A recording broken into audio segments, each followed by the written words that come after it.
Warning, sexual content not for children under 18.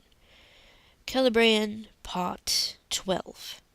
The last we left her, she had found a bundle of something with a stick. So, yeah, let's get started. She examined the wooden stick that had come with the bundle.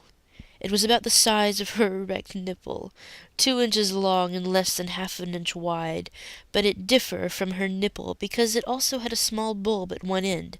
It was made of highly polished wood, stained black. It reminded her of the Goblin King's chicken. The thought brought a warmth to her pussy and hardened her nipples enough that they tried vainly to rise underneath the heavy padded cloth of her gown, forming a little tent. She rubbed the stick between her fingers. She sniffed it. It had no scent. She put it down by the silk garment. She would have to destroy both items. But how? She picked the stick up again and walked around the room in thought. Her first thought turned on how to remove the items, but it soon found its way to Orc King and his cock. She idly round the round end of the stick across her lips while she thought. In a split second she felt the wood swell in her hands and become weighty.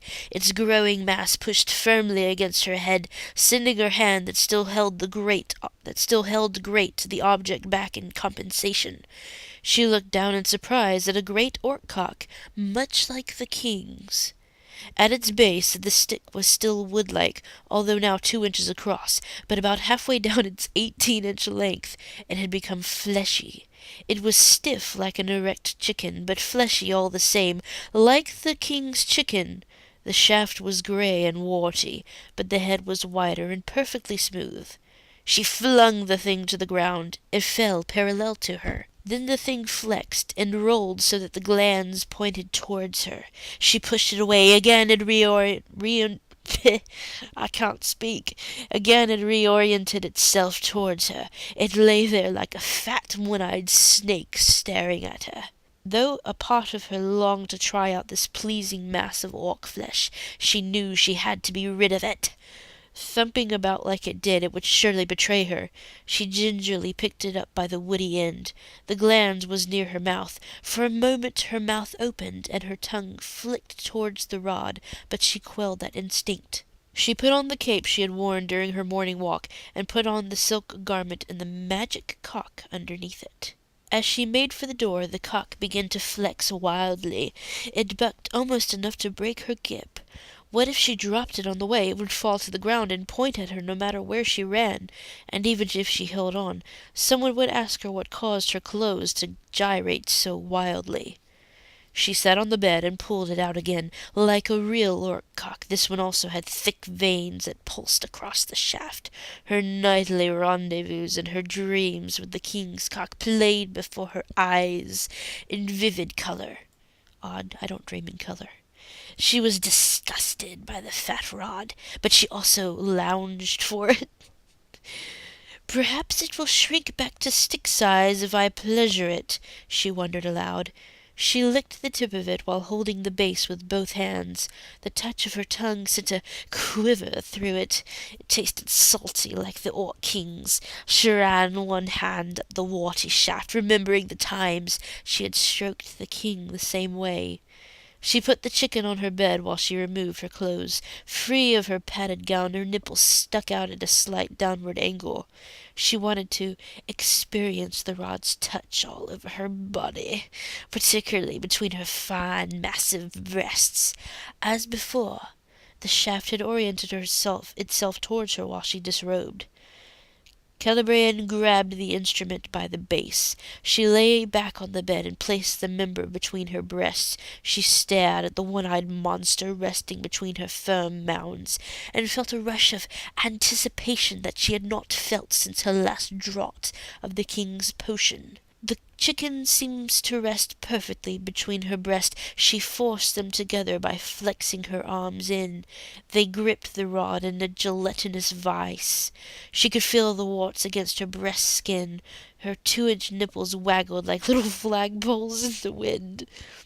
Her tongue reached out to the cock tip again. She pushed it a little higher between her breasts, so that she could take the bulb in her mouth. She felt its fleshy tip, pursed her lips on the lips of the glands. She felt the mass of the great cock head in her mouth, and at the start of the shaft beyond. It was like her dreams, only better. It was real. She began to work the cock deeper into her mouth. She had to raise it from her breasts, of course. She tipped her head back so that it could slide down her throat. It passed deep within her, without a gag or a choke. She had not lost her technique. She worked it in and out of her throat and mouth. She plunged it so deep she could barely keep a grip before pulling it out completely, so that her lips and tongue could also work the bulb in each stroke. She took the bulb noisily, slurping and cooing at it. It was an act she could have performed for hours except for a surprise. The cock came, in a torrent that the Orc King had never exceeded. Great gouts of cum squirted from the tip at the top of one of her strokes. It filled her open mouth immediately, and sent twin streaks of goo running to either side of her chin. The pulse of the cock surprised her, and she lost her aim.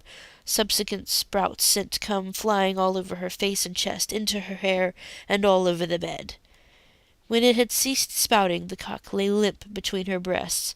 Her upper body was coated in what had to be several pints oh dear, of the hot sticky goo. She sat up, still shocked by the event. Cum ran down her body and pooled around her twat. The cock seemed just as heavy as ever. Where could the jizz have come from? She looked at the cum spattered around her. She smelled its musky odor, and she was terrified. How could she hide this mess?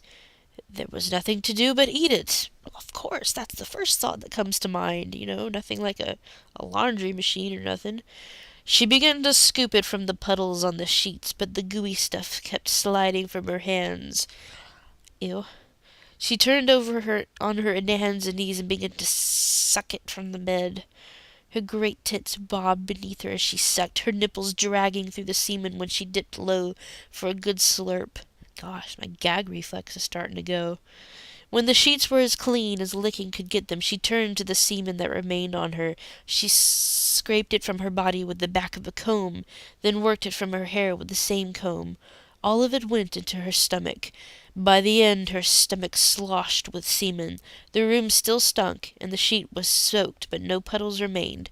She rolled the soiled cloth into a bundle. Then she did her toilet again, using elvish arts to remove the tangles from her hair and the scent of orc semen from her body. She burned incense in the room to mask the odor.